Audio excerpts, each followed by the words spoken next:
दोस्तों नमस्ते। मैं नितिन बख्शी। दोस्तों क्या आपको भी बाकी सभी लोगों की तरह, बहुत सारे लोगों की तरह इंग्लिश बोलने में काफ़ी दिक्कत आती है? क्योंकि मैंने देखा है कि मेरे बहुत सारे जो दोस्त हैं, बहुत सारे जान पहचान वाले लोग हैं, उनको इंग्लिश बोलने में बड़ी तकलीफ होती है। इनमें कुछ स्टूडेंट्स हैं, कुछ यंगस्टर्स हैं, जिनको इंग्लिश बोलते वक्त बहुत ज़्यादा तकलीफ होती है। थोड़ा हम हमारे आजू बाजू के जो लोग हैं उनको इंग्लिश बोलते वक्त जब देखते हैं तब ऐसा लगता है कि हम कब इनके जैसे इंग्लिश बोल सकेंगे।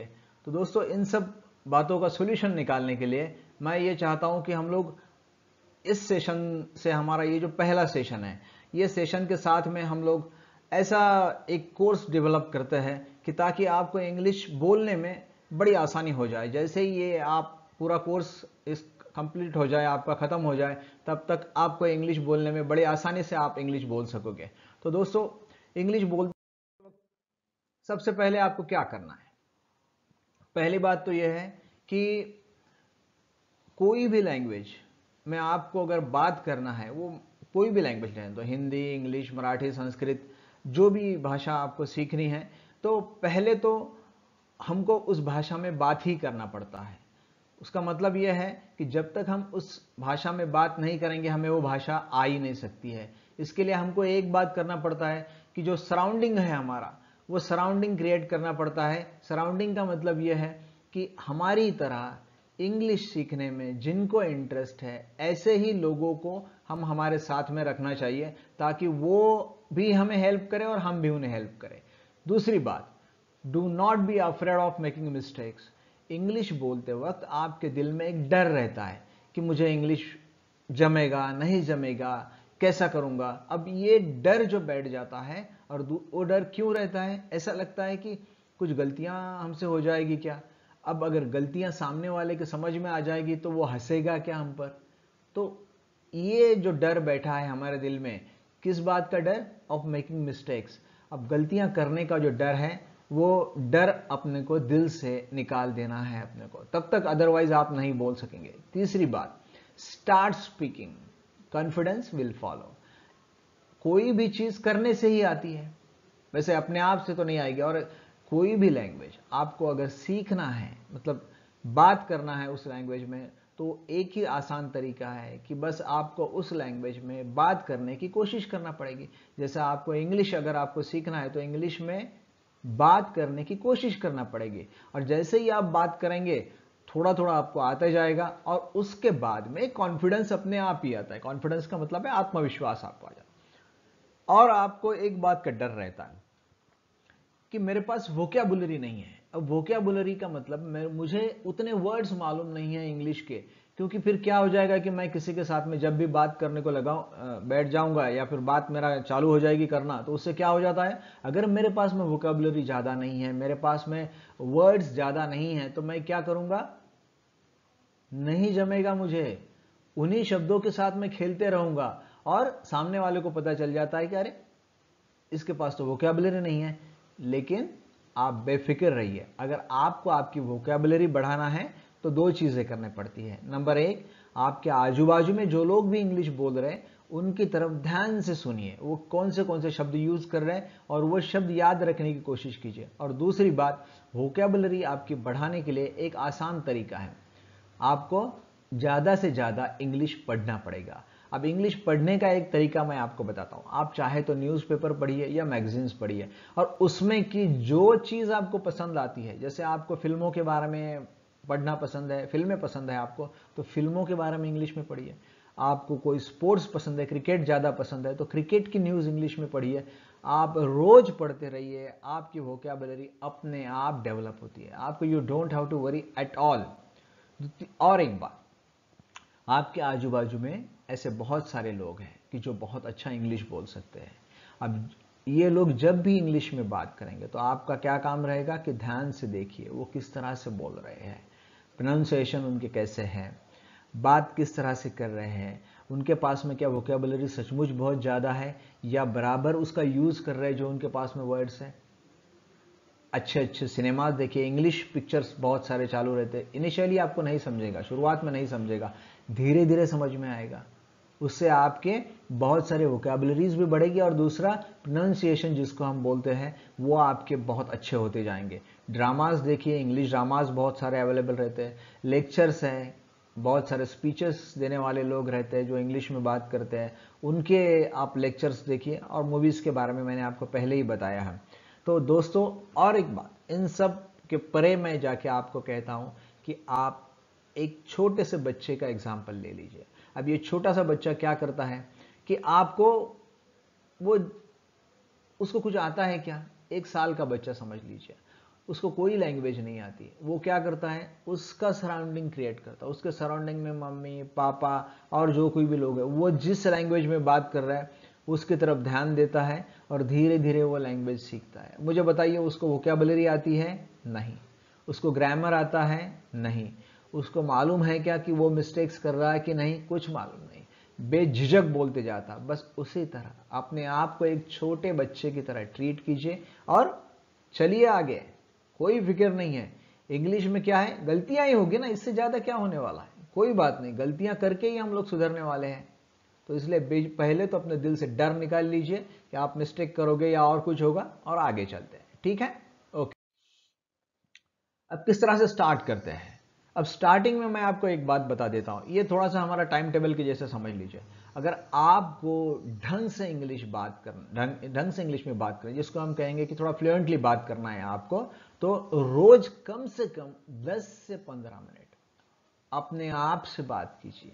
या फिर तुम्हारे साथ कोई दोस्त है, तुम्हारे घर में आपके पेरेंट्स हैं, तो बिल्कुल उनके साथ में कोशिश कीजिए कि रोज आप कम से कम 10 से 15 मिनट इंग्लिश में बात कर रहे हैं।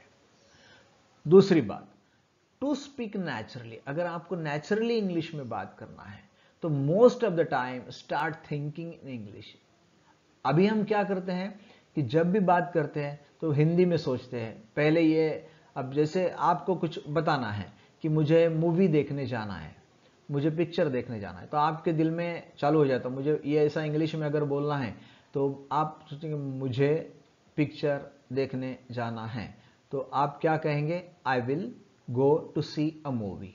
तो ये लेकिन जितना नेचुरली आ जाएगा उतना आपके लिए आसान हो जाएगा।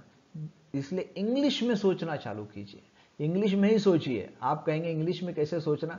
इंग्लिश में सोचने का एक आसान तरीका मैं आपको बताता हूं, अपने आप से इंग्लिश में बात कीजिए, दैट्स ऑल। और कोई दूसरा तरीका नहीं, इंग्लिश में अपने आप से बात कीजिए, उसी को कहते हैं इंग्लिश में सोचना। और एक बात, टू स्पीक विदाउट फियर। अगर आपको कोई भी झिझक के बगैर, कोई डर के बगैर अगर बात करना है तो क्या करना पड़ेगा? Start having group of like minded friends और पेरेंट्स। अपना एक ग्रुप बनाइए जिसमें आपके पेरेंट्स हो सकते हैं, आपके दोस्त हो सकते हैं, और आप बेझिझक उसमें इंग्लिश बोलने का आपका कोशिश कीजिए। आपके दिल का डर निकल जाएगा, क्योंकि आपके दोस्त और आपके पेरेंट्स ये दो ऐसे लोग हैं कि जिनको आपकी तरक्की में ही इंटरेस्ट है। आप अगर समझो कहीं गलतियां भी करते हैं तो वो उसको माइंड नहीं करेंगे। उनकी इच्छा ये रहेगी कि आप गलतियां करते हो तो कोई बात नहीं, गलतियों से ही सीखेंगे। और एक बात, टू स्पीक विदाउट मिस्टेक्स। अगर आपको गलतियों के बगैर बात करना है तो do not worry about committing mistakes. देखिए कितना आसान है। अगर आप चाहते हैं कि if you want to speak without mistakes then do not worry. गलतियां होती है तो होने दीजिए, बिंदास बात कीजिए। आज नहीं, 2 दिन बाद, 4 दिन बाद, 8 दिन बाद आप बिल्कुल इंग्लिश में बात कर सकते हैं। तो दोस्तों, अभी फिर क्या करते हैं? अभी आपको ये तो समझ में आ गया कि क्या करना है। हम लोग स्टार्ट करते हैं किस चीज से? जिसको हम हिंदी में अभिवादन कहते हैं। अभिवादन का मतलब ऐसा है कि सुबह से लेके तो रात तक दो व्यक्ति जब अपने आप से मिलते हैं तब क्या कहते हैं। हम बड़े आसान तरीके से स्टार्ट कर रहे हैं। आज का जो हमारा पहला लेसन है ये बड़ा आसान है। एक दूसरे से हम लोग बात करते हैं जब भी तो, लेकिन बात करने से पहले क्या होते हैं, जब भी देखते हैं हाय हेलो होती है, शेक हैंड करते हैं, और उसके बाद में हम क्या करते हैं, एक दूसरे को ग्रीट करते हैं। ग्रीट का मतलब है अभिवादन करना। जैसे गुड मॉर्निंग कहेंगे, गुड इवनिंग कहेंगे, गुड आफ्टरनून कहेंगे। लेकिन ये कब क्या कहना है ये लोगों को बहुत बार मालूम नहीं रहता, इसलिए मैं आपको ये बात वंस फॉर ऑल क्लियर कर देता हूं। सेशन के पहले ही मॉड्यूल में अगर इसका क्लियरेंस हो जाता है तो आपको कोई प्रॉब्लम नहीं आएगा। देखिए, सुबह से लेके तो दोपहर के 1 बजे तक आप किसी से भी मिलो, बेझिझक गुड मॉर्निंग कहिए। सुबह से लेके दोपहर को 1 बजे तक बेझिझक गुड मॉर्निंग कहिए। आपको लगता है 11 बज रहे हैं, 12 बज रहे हैं, दोपहर का 1 बज रहा है, कैसे गुड मॉर्निंग कहा? ये कोई गुड मॉर्निंग है क्या? ये तो आफ्टरनून का समय हो गया। नहीं दोस्तों, नियम के हिसाब से आपको दोपहर के 1 बजे तक बेझिझक गुड मॉर्निंग कह के ही बात को आपकी आगे बढ़ाना है। दूसरी बात, 1 बजे से तो 5 बजे तक ये समय पूरी तरह से दोपहर का है, इसलिए हम लोग इस वक्त अगर आप किसी से भी मिलते हो तो आपको क्या कहना है? Good afternoon. इनिशियली 1 बजे तक गुड मॉर्निंग और उसके बाद में गुड आफ्टरनून। उसके बाद में ये थोड़ा ट्रिकी है। गुड इवनिंग के बारे में, जैसा मॉर्निंग भी थोड़ा ट्रिकी है, जैसा इवनिंग भी ट्रिकी है। 5 बजे के बाद में आपको लगेगा कि यार क्या 7 बजे तक तो इवनिंग है रहती है, 7 के बाद तो नाइट चालू हो जाती है, फिर 8 बजे 9 बजे क्या करेंगे? कभी रात को समझो आप खाना खाने के बाद बाहर टहलने को जा रहे, 9:30 बज गए, 10 बज रहे, तो कोई आपको मिलता है तो आपको लगता है अभी कैसे गुड इवनिंग कहेंगे, ये तो नाइट हो गई है। लेकिन दोस्तों ध्यान में रखिए, 5 बजे से तो 11 बजे तक शाम के आपको गुड इवनिंग ही कहना है। 5 बजे से तो 11 बजे तक गुड इवनिंग, दैट्स ऑल, और कुछ नहीं। तो आप बोलेंगे तो फिर गुड नाइट का क्या? दोस्तों, गुड नाइट हम जब भी मिलते हैं तब आपको बोलना नहीं है। गुड नाइट ये हम एक दूसरे से जब अलग होते हैं, जुदा होते हैं, पार्ट होते हैं, उसी वक्त बोलना है, और वो भी रात को। रात को आप अपने दोस्त से मिलकर निकल रहे हैं तब आपको कहना है गुड नाइट। ठीक है, एकदम क्लियर। और अब एक बात रही, एक और ग्रीटिंग रहा, एक ग्रीट जिसको हम कहते हैं गुड डे। तो गुड डे के बारे में मैं आपको कहता हूं कि ये जनरली ऑफिसेस में गुड डे यूज होता है। तो आप एक काम कर सकते हो, किसी भी समय, दिन में किसी भी समय आप जब भी किसी से मिलते हो प्रोफेशनली, ऑफिशियल असाइनमेंट पे, तो आप उनसे गुड डे करके ग्रीट भी कर सकते हो, और निकलते वक्त भी आप अगर चाहते हो तो गुड डे करके निकल सकते हो। तो ये बात ध्यान में रखिए, ये बहुत इंपॉर्टेंट चीज थी आपके लिए। एक, गुड मॉर्निंग सुबह से लेके 1 बजे तक, 1 बजे से लेके तो 5 बजे तक गुड आफ्टरनून, और 5 बजे से लेके 11 बजे तक गुड इवनिंग। रात को एक दूसरे से जब हम जुदा हो रहे हैं, that time it is good night. और दिन भर में किसी से भी ऑफिशियल असाइनमेंट या प्रोफेशनली मिलना है तो गुड डे करके आप ग्रीट भी कर सकते हो और गुड डे करके आप जुदा भी हो सकते हो। Is that clear? तो दोस्तों, आज का जो हमारा सेशन था उसमें हमने क्या देखा कि बेसिकली आपको इंग्लिश बोलने में क्या दिक्कतें आती है उसके बारे में हमने बात किया। और आज के हमारे पहले सेशन में हमने देखा किस विषय पे बात किया? ग्रीटिंग्स। तो दोस्तों, आपसे मेरी रिक्वेस्ट है कि ये